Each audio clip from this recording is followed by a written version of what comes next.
오늘 이 본문의 주제는 미리 말씀을 드릴게요. 너무 명약관화하기 때문에 오늘 이 본문의 주제는 그리스도와의 연합입니다. 그리스도와의 연합. 여기 계신 분들 중에는 그리스도와의 연합을 처음 들으시는 분은 아마 거의 없으실 겁니다. 어느 정도는 다 설교를 통해서든 성경 공부를 통해서든 다 들어보셨을 거고요. 어느 정도는 이것에 대해서 알고 있습니다. 근데 가만 보면 우리의 삶을 들여다보면 분명히 우리는 이 교리에 대해서 알고 있는데, 그리스도와 연합된 신자의 복된 삶에 대해서 알고 있는데 여전히 이것을 이해하지 못한 사람처럼 살 때가 종종 있습니다. 어쩌면요, 우리는 실제로 이 그리스도와의 연합에 대해서 좀 잘못 이해하고 있는 부분들도 있을 수 있습니다. 그래서 오늘 본문에서 바울은 아예 작정을 하고 이 그리스도와의 연합을 집중적으로 이 6장에 걸쳐서 쭉 이야기를 합니다. 자, 바울이 왜 이토록 정성을 들여서 열정적으로 그리스도와의 연합에 대해서 말하는가? 그것은요, 이 그리스도와의 연합이라는 이 교리는 이것을 잘못 인식할 때 신앙생활 전체가 자칫 산으로 가는 정말 안타까운 상황을 맞이할 수 있기 때문입니다. 그만큼 이 교리는 정말 신앙생활에 있어서 아주 핵심적인, 아주 한가운데 있는, 정말 모든 부분에 영향을 미치지 않는 영역이 없는 그러한 중요한 교리이기 때문입니다. 제가 종종 즐겨보는 이 유튜브 콘텐츠가 있는데요. 과거에 이제 국가대표 축구 선수들, 우리가 소위 알고 있는 이 황금 세대, 이제 2002년 월드컵의 주역들이죠. 그 선수들이 이제는 다 나이가 들어서 이제 코치를 하고 있거나 그렇습니다만, 이 분들이 유소년 유망주들에게 이제 축구 원포인트 레슨을 이렇게 하는 그 콘텐츠가 있습니다. 근데 보면서 제가 참 많이 배우기도 하고 많이 놀라는 게, 그 유소년 선수들의 정말 그렇게 안 고쳐지던 고질적인 안 좋은 이 축구 이 습관이요, 이 국가대표 요 선수들을 만나서 참 짧은 시간 안에 그들이 이걸 고쳐내더라는 거예요. 근데 열이면 열, 이런 경우에 어떤 일들이 일어나는가를 보면 연습, 그러니까 이 유소년 선수들이 얼마나 연습을 열심히 했느냐, 그 문제가 아니더라고요. 왜냐하면 이 유망주들은 이미 웬만한 자기 동년배 선수들보다는 훨씬 연습량이 많은, 그래도 꽤 볼 좀 찰 줄 안다는 앞서 나간 선수들이거든요. 그럼 뭐가 문제냐? 이 유망주들이 그동안 완전히 잘못 체득해서 잘못 이해하고 있던 이 볼 다루는 핵심 메커니즘, 핵심 원리를 잘 이해할 수 있게 딱 원포인트로 찝어서 이야기를 해주니까, 그걸 바탕으로 몇 번, 한 두세 번만 연습을 해도 금방 그게 고쳐지더라는 거예요. 그리스도와의 연합은 신앙생활에 있어서 이러한 핵심 메커니즘과도 같다고 여러분들이 생각을 하시면 될 것 같아요. 그러니까 이것을 바로 이해하느냐 아니면 이것을 오해하느냐에 따라서 우리의 신앙생활에 여러 가지 안 좋은 습관들이 생길 수도 있고요. 이것을 바로 알 때는 우리가 그동안 해오던 안 좋은 습관들이 또 놀랍게도 금방 고쳐지는 그런 일들이 있는 겁니다. 자, 그러면 오늘 본문을 통해서 이 바울이 어떻게 이 메커니즘을 우리에게 설명해 주는지 한번 같이 살펴볼까요? 일단 바울이 질문을 던집니다. 6장의 서두에 보시면, 앞에 5장의 맥락을 여러분들이 기억을 해보시면 정말 예수 그리스도를 믿는 그 은혜로, 일방적인 하나님의 택하심으로 의롭다 칭함을 받는 이 칭의의 교리에 대해서 많이 강조를 해서 이야기를 하지 않았습니까? 근데 이제 일반적으로 그 교리를 듣는 사람은 질문을 할 수밖에 없는 겁니다. 진짜? 이게 일방적으로 그냥 선물로 이렇게 의롭다함을 받을 수 있다고? 그러니까 우리는 너무 익숙하게 의롭다함을 선물로 우리가 받았다, 이 얘기를 너무 많이 들어서 세뇌가 돼서 그냥 얘기를 할 수 있지만, 세상에 있는 사람들에게 선물로 의롭다함을 받는다는 것은 그냥 받아들일 수 있는 그러한 이야기가 아닙니다. 왜냐하면 마음 한켠에 그 얘기를 듣자마자 좋긴 좋은데 한편에는 그런 생각이 들기 때문이죠. 그러면 내 삶이 엉망진창이 될 텐데 이렇게 값없이 내가 받기만 함으로 의로워진다면 내가 열심히 살아내야 되는데, 내가 뭔가를 열심히 해야 되는데 그러면 이미 난 선물로 받았으니까 대충 사는 이런 결과가 되는 거 아니야? 이 생각을 할 수밖에 없기 때문이죠. 그래서 바울이 시작하면서 바로 2절에 이야기합니다. 그럴 수 없느니라. 그렇게 은혜가 있는 곳에 내가 죄를 더 자유롭게 짓는다, 이런 것은 있을 수가 없다는 겁니다. 그러니까 복음에 대해서 잘못 이해한 사람이 던지는 질문이라는 것이죠. 복음을 제대로 정말 알고 있다면 이 질문 자체가 성립하지 않는다는 것을 안다는 겁니다. 이 대목에서 딱 이 포인트에서 꺼내는 이야기가 그리스도와의 연합입니다. 자, 로마서 전체적으로도 지금 이 6장이 약간 전환점에 위치해 있습니다. 이제 1장부터 5장을 저희가 잠깐 기억을 해보자면, 하나님께서 우리를 위해 이미 완성하신 복음의 역사, 그것을 우리가 믿음으로 의롭다함을 일방적으로 받는 그것에 대해서 이야기를 했다면, 이제 5장에서는요, 오늘 본문의 바로 앞에 나오는 본문이죠. 두 아담을 통해서, 두 언약적 수장들을 통해서 그 둘을 비교함으로 두 번째 아담이신 예수님 안에 있는 우리의 신분이 어떠한 신분이지, 그러니까 의롭다함을 받는 그런 신자의 위치를 확인시켜 줍니다.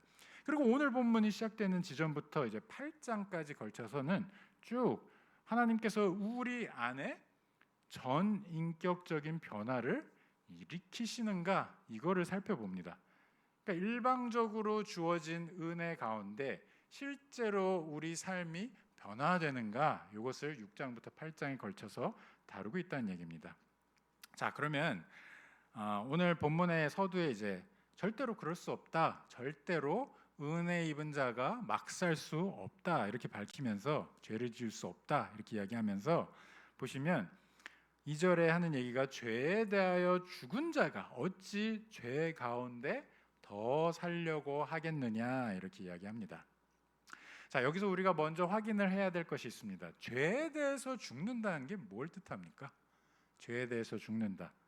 이게 우리가 그냥 추상적으로 생각하면 여기서 여러 가지 상상을 할 수가 있는데요. 사실은 조금은 의미를 우리가 명확하게 파악을 하고 넘어가야 오해가 없습니다. 몇 가지를 좀 정리를 해보자면, 일단 죄에 대하여 죽었다는 이야기가 더 이상 죄를 짓지 않는다는 뜻이 아닙니다. 네, 그거를 우리가 자꾸 착각을 합니다.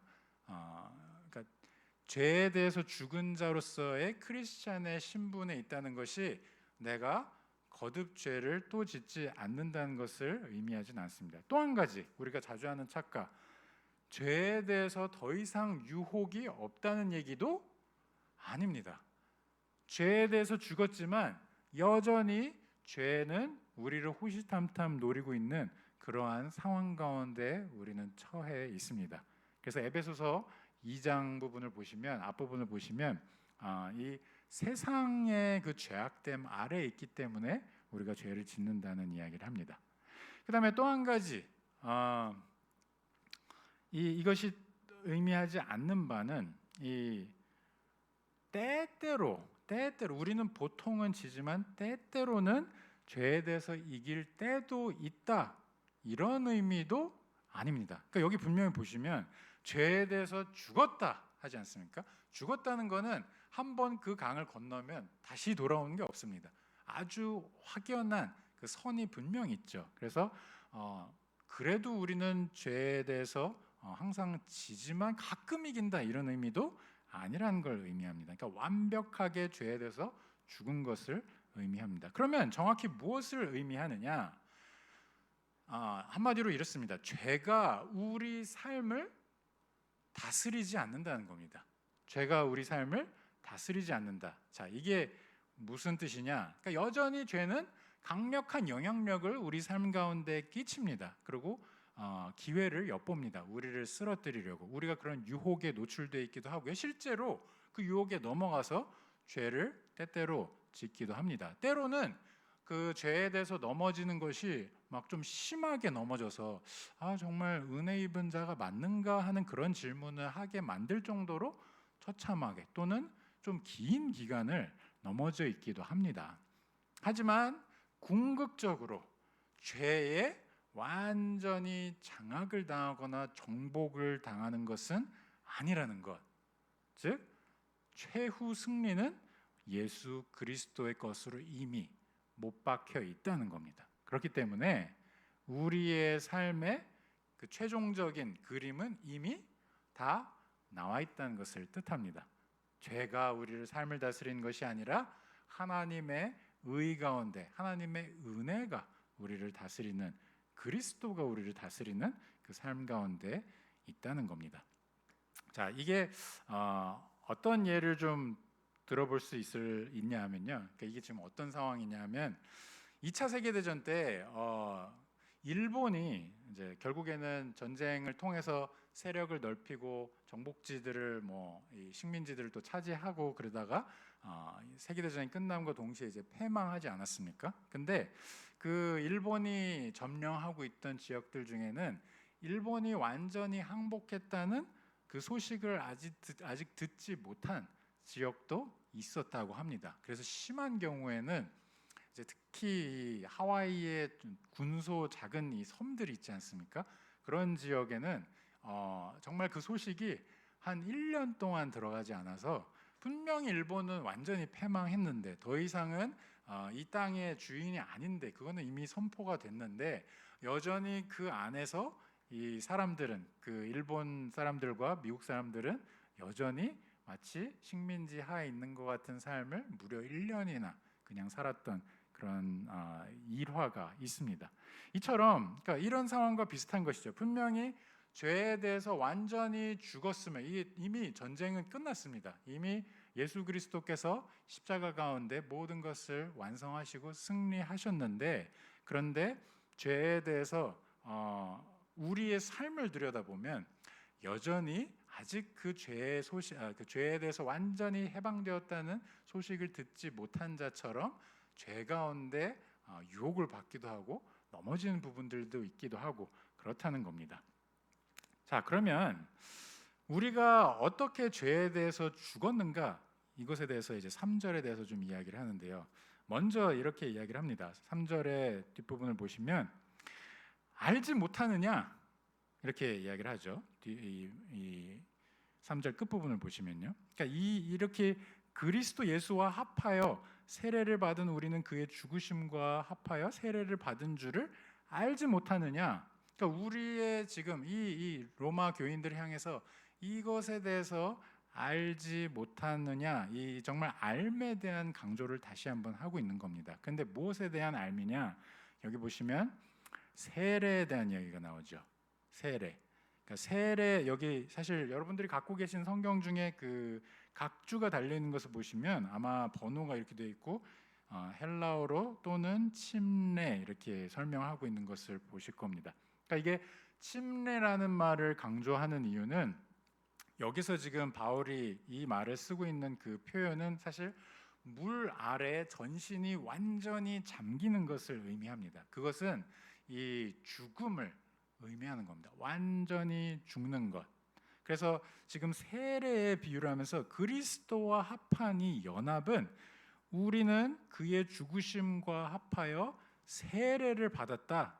그러니까 우리가 죄에 대해서 죽어버린 그런 상황에 대해서 이렇게 표현을 한 겁니다. 그리스도와의 연합이 결국에 우리를 물 아래 잠긴 죽음 이전의 삶은 완전히 죽어버린 그런 삶으로 다시 태어난다는 것을 이야기하고 있죠. 그래서 이어서 하는 얘기를 보면 무릇 그리스도 예수와 합하여 세례를 받은 우리는 그의 죽으심과 합하여 세례를 받은 줄 알지 못하느냐. 이 사실이 우리에게 너무너무 중요하다는 것. 예수와 합하여 세례를 받은 우리, 이것을 우리는 기억을 해야 할 겁니다. 자, 예수와 합하여 이 세례를 받는 것은 죄에 대해서 죽는 것에 그치지 않습니다. 4절 한번 보세요. 그러므로 우리가 그의 죽으심과 합하여 세례를 받음으로 그와 함께 장사되었나니 이는 아버지의 영광으로 말미암아 그리스도를 죽은 자 가운데서 살리심과 같이 우리로 또한 새 생명 가운데서 행하게 하려 함이라. 아멘.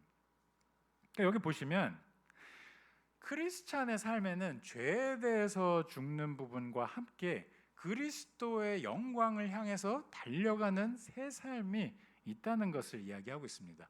그냥 겨우 죄를 면하는 수준에 그치는 것이 아니라 그리스도의 죽으심 못지않게 그리스도의 다시 사심의 영향을 우리가 바로 받는다는 것이죠.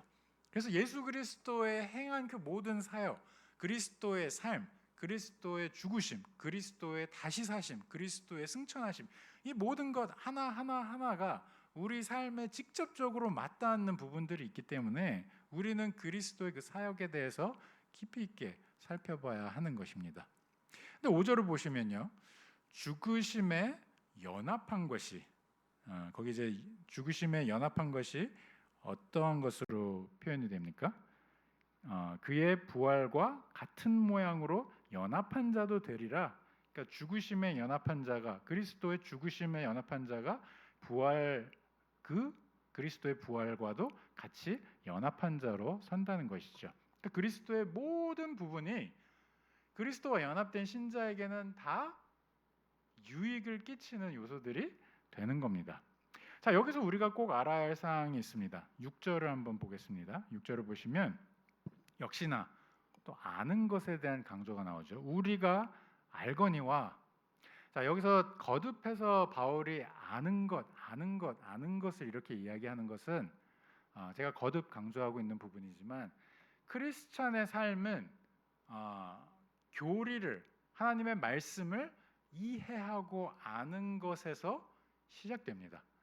그러니까 우리가 잘못 착각을 하면 이게 머리만 커지는 거 아닌가? 크리스찬의 삶은 그래도 일단 나가서 행동을 해야지 이렇게 생각을 할 수 있는데 그게 아닌 겁니다.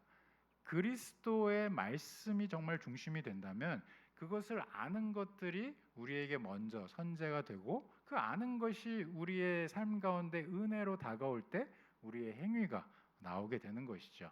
물론 그게 뭐 꼭 아는 시기, 그 다음에 행하는 시기가 뭐 따로 있는 건 아닙니다. 왜냐하면 그것을 아는 족족 우리는 그것을 실천해내지 않고는 견딜 수가 없기 때문이죠. 은혜를 받은 사람들의 특징이 그건 아닙니까? 당장 내가 그 알게 된 은혜를 나의 이웃과 나누고 싶고 내 삶의 실천을 하고 싶고 그런 부분들이 있게 마련이죠. 하지만 분명한 것은 우리가 아는 바와 같이 우리가 알거니와 이렇게 계속해서 거듭 바울이 강조하는 것은 예수 그리스도의 말씀을 아는 것의 중요성을 우리들에게 강조하고 있는 겁니다. 자, 6절을 계속해서 보시면요, 우리의 옛사람이 예수와 함께 십자가에 못 박힌 것은 죄의 몸이 죽어 다시는 우리가 죄에게 종노릇하지 아니하려 함이니 이렇게 이야기합니다. 자, 여기 보면 이제 이게 알듯 말듯하죠. 옛사람은 또 뭐고 죄의 몸은 또 뭐고 뭔가 비슷한 것 같은데 사실은 살짝 차이가 있습니다. 옛사람이라는 것은 그리스도를 만나기 이전에 우리의 전 인격적인 나를 이야기하는 것이고요.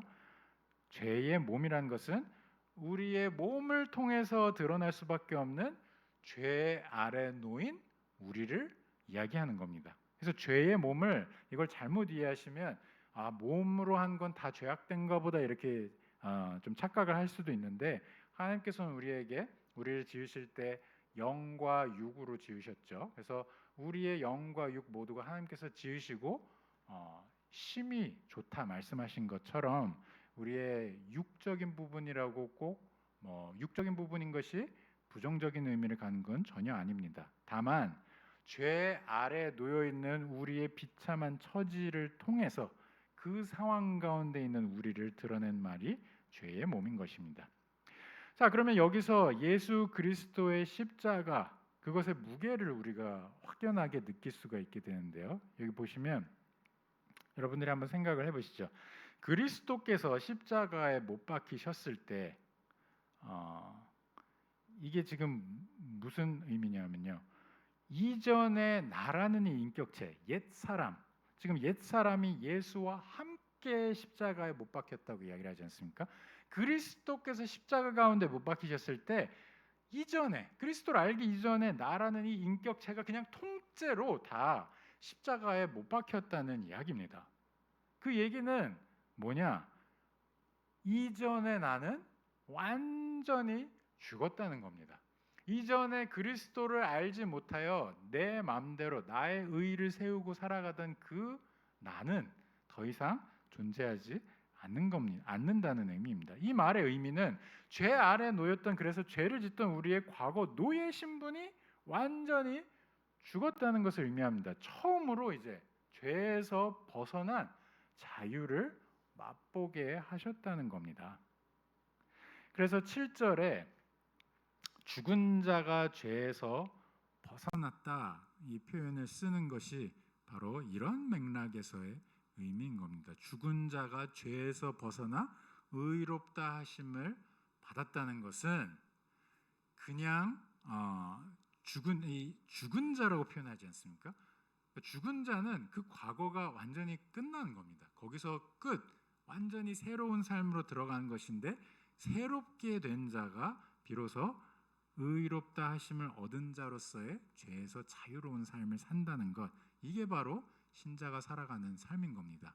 그래서 크리스찬임에도 불구하고 그런 경우들이 있어요. 그러니까 예수 그리스도를 알지 못하던 그 시기에 내가 범했던 어떤 죄악들이나 그런 것으로 인해서 계속해서 스스로 자책을 하고 스스로 마음의 부담을 갖고 거기서 헤어나오지 못하는 경우들이 종종 있습니다. 그런데 그러한 경우들은 보통 하나님의 은혜, 이 정말로 그리스도 안에 예수와 연합되었다는 것이 무슨 의미인지를 머리로 이해를 하지 못했기 때문에 체득한 그냥 신앙생활에 기대서 그렇게 나아가고 있기 때문에 그 점에서 계속 걸려서 나는 이제는 완전히 새 사람으로 그리스도 예수 안에 있다는 것을 전혀 고백하지 못하는 겁니다. 그래서 참 안타까운 경우들이 있습니다. 물론 하나님께서 경험을 통해서도 참 사람들을 신앙의 길로 인도하기도 하고, 참 하나님은 다양한 방법으로 일하시죠. 그런데 그 다양한 방법 가운데 말씀에 대한 어떤 채워짐이 없었을 때 나타나게 되는 좀 안타까운 상황들이 늘 중에 하나가 아닌가 싶습니다. 자, 그러면 지금 잘 따라오고 계세요? 제가 너무 그냥 혼자서 막 나가고 있는 거 아닌가 싶은데 잘 따라오고 계시죠? 사실 수요일 저녁에 이렇게 교리에 대해서 막 파고드는 게 사실 쉽지는 않습니다.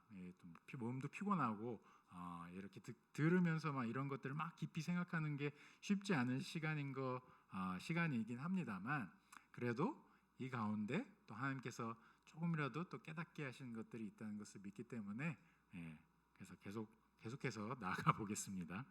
자, 그렇다면 이러한 것들을 바탕으로 지금 앞에서 이야기한 그리스도의 죽으심과 함께 완전히 전인격적으로 나의 이전의 삶은 다 죽어버렸고 하나님 앞에 새로운 다시 사는 삶으로 살게 된, 이게 우리에게 실천적으로는 무엇을 의미하는가? 그러니까 우리의 과거가 더 이상 존재하지 않는다는 것, 죄에 대해서 죽었다는 것, 이게 우리에게 도대체 우리의 미래에 대해서 뭘 이야기하는가?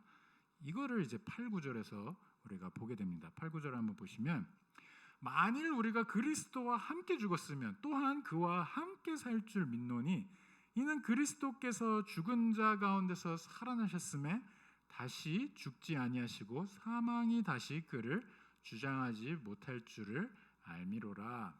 아멘.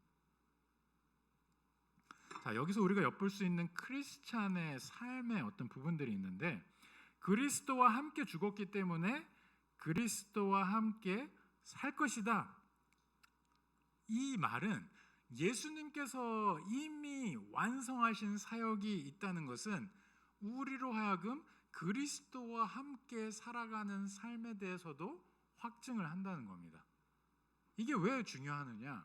우리는 신앙생활 하면서 그러한 부분들에 부딪힐 때가 많이 있습니다. 우리의 어떤 열심이, 하나님의 영광에 미치지 않는 것을 이 로마서 표현을 빌어서 표현을 하자면 항상 느끼지 않습니까? 그러면 신앙생활을 열심히 하다가도 실망을 할 때가 있고 또 좌절을 할 때가 있고 지금 잘 나가고 있는가 이런 의심을 또 할 때가 있고 그렇습니다. 근데 지금 이 바울이 하고 있는 얘기는 그리스도께서 죽으신 것이 맞고 우리가 믿음으로 그리스도와 연합되었다는 것을 고백했다면 우리의 미래, 우리의 앞으로의 걸음은 반드시 예수 그리스도와 함께하는 걸음이라는 겁니다. 그 걸음이 완벽한 우리의 의로운 행위로 드러난다는 얘기가 아닙니다. 여전히 우리의 행동은 부족한 부분들이 있고 여전히 우리는 실수를 하고 넘어지지만 그럼에도 불구하고 우리는 그리스도와 연합이 되었기 때문에 하나님 안에서 그리스도 안에서 거룩한 그 행보를 계속 걸어간다는 겁니다. 부활하신 예수님께서 다시 죽지 않으시는 것처럼 이 말이 너무너무 중요한 게요. 예수 그리스도의 부활은 다시는 이전으로 돌아갈 수 없다는 것을 의미합니다.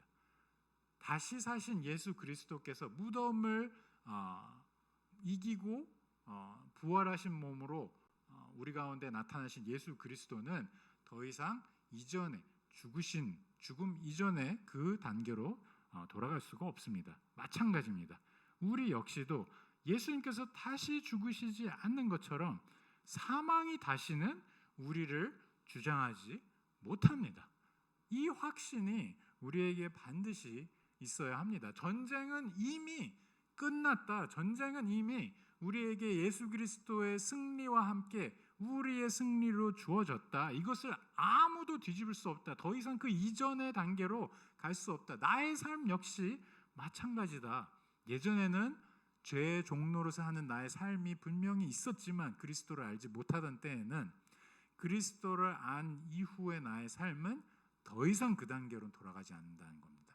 우리 마음 가운데 항상 남아있는 그 불안감, 내가 혹시 예수님을 알기 전보다 지금 못 살고 있는 거 아니야? 절대로 그럴 수는 없습니다.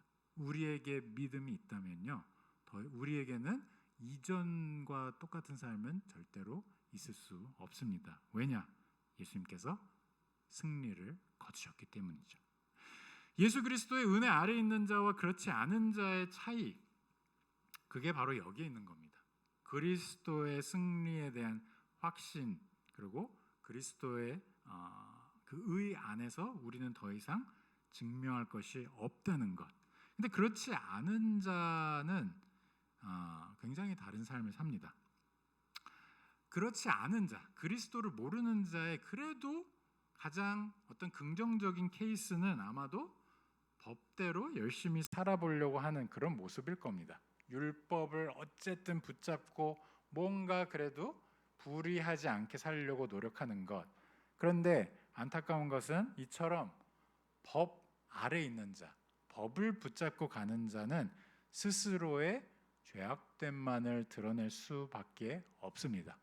분명히 그 열심으로 법을 붙잡고 살려고 하는 것은 가상하고 한편으로는 존경할 부분들도 있는 것이지만 결국에 그것을 통해서 드러나는 것은 아예 그 의로운 삶을 포기해버리고 방종을 하거나 아니면 법으로 자신을 열심히 증명해 보려다가 자신을 정죄하거나 또는 남을 정죄하는 것으로 끝나버리게 되는 것입니다. 하지만 그리스도 예수 안에 있는 그리스도의 은혜 아래 있는 자는 다릅니다. 그리스도의 은혜 아래 있는 자는 앞에서 설명을 한 이 그리스도와의 연합된 그 복됨 때문에 자유함이 있습니다. 방황함이 없고요. 아무것도 알지 못해서 정처 없이 헤매는 그런 방황함이 없고 스스로를 의롭다고 증명해야 할 필요도 없기 때문에 거기에 매여 있는 정죄함으로부터 또 자유합니다. 예수님께서 십자가에서 단번에 죽으심과 다시 사심으로 모든 것을 다 증명하셨기 때문입니다. 우리에게는 그러한 부담이 더 이상 남아있지 않고 오직 그리스도께 기대어서 하나님 앞에 기뻐하는 자로서의 삶, 그래서 우리의 삶의 주된 목적, 제일된 목적이 그것인 거 아니겠습니까? 이 모든 것을 다 완성하신 하나님을 영화롭게 하고 하나님을 즐거워하는 것이 크리스찬의 삶인 이유가 이 그리스도와의 연합에도 담겨 있는 것입니다. 자, 이제 오늘 본문의 마지막 부분에 나와 있는 한 구절만 더 다룸으로 오늘 설교를 마무리하고자 합니다. 여기 재밌는 구절이 하나 있어요. 11절 한번 보실까요? 이와 같이 너희도 너희 자신을 죄에 대하여는 죽은 자요 그리스도 예수 안에 하나님께 대하여는 살아있는 자로 여길지어다. 아멘. 자, 여기 이게 왜 지금 재미있는 구절이냐면요, 분명히 이 앞에 내용은 이미 앞에서 우리가 다룬 내용이란 말이에요. 너희도 너희 자신을 죄에 대하여는 죽은 자요. 저 앞에서 계속 설명한 거 아닙니까? 죄에 대해서 죽은 자.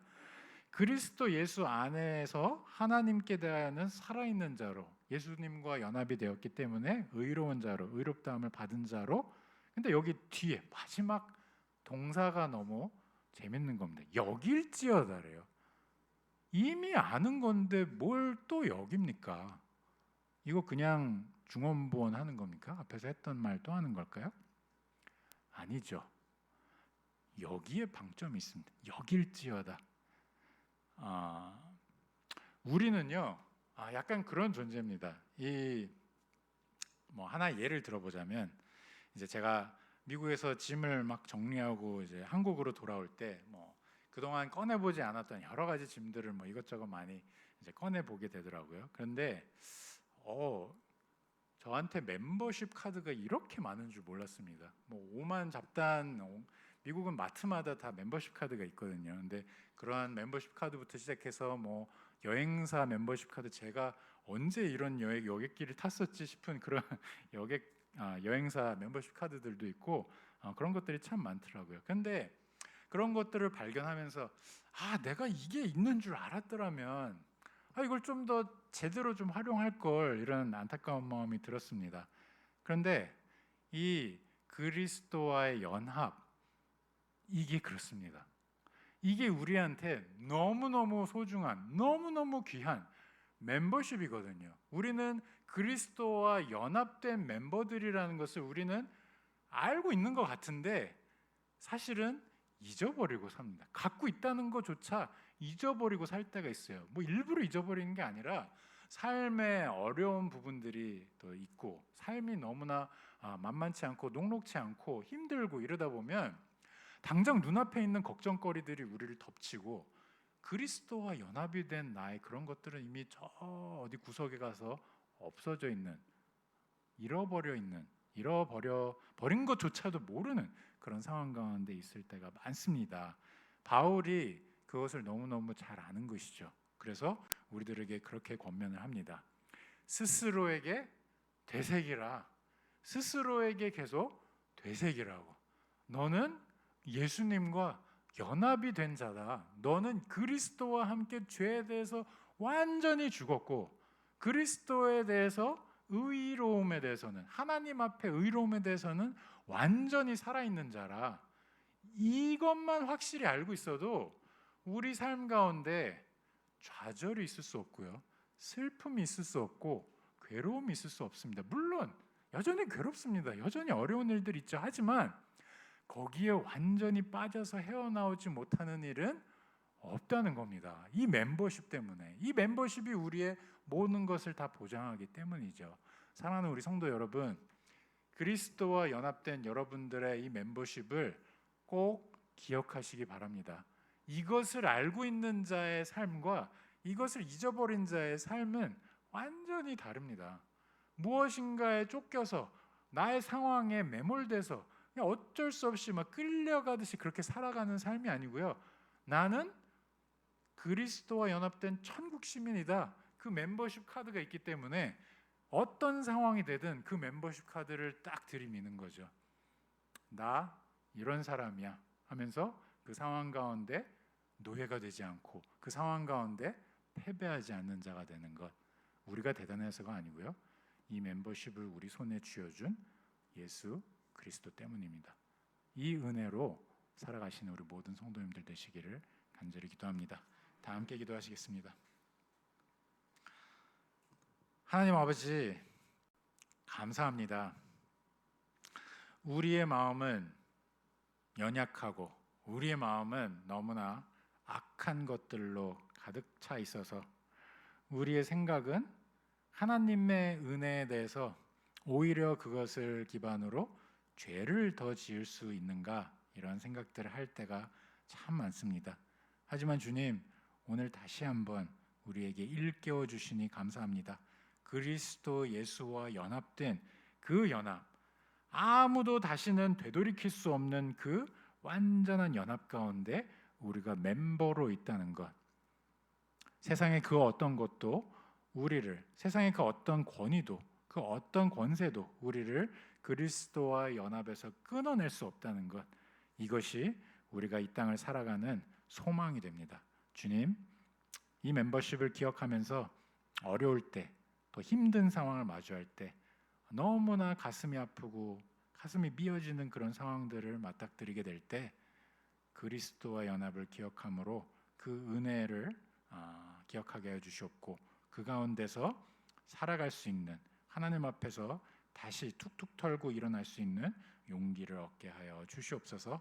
주님, 우리 성도님들 가운데 육체적인, 또 정신적인, 또 재정적, 상황적 어려움 때문에 참 쉽지 않은 시기를 지나는 분들이 많이 있습니다. 하나님께서 그분들 한 분 한 분 다가와 주시고 그리스도와 연합된 자의 그 복됨을 그 마음 가운데 들려주시옵고, 그 복음이 그들의 마음 가운데 평안으로 자리 잡아 하나님을 그 자리 가운데서도 예배하고 찬양한 자가 될 수 있게 도와주시옵소서. 이 저녁에도 이 말씀을 사모하여 이 자리 가운데 함께하는 우리 모든 성도님들, 주님께서 복음으로 위로하시고 이번 한 주의 남은 시간들도 그리스도와 연합된 자로서 어떻게 살아야 할지, 정말 그리스도께 붙잡힌 바 된 그것을 붙잡으러 나아가는 그런 삶을 살게 하여 주시옵소서. 모든 말씀 살아계신 예수 그리스도 이름으로 기도합니다. 아멘. 다 함께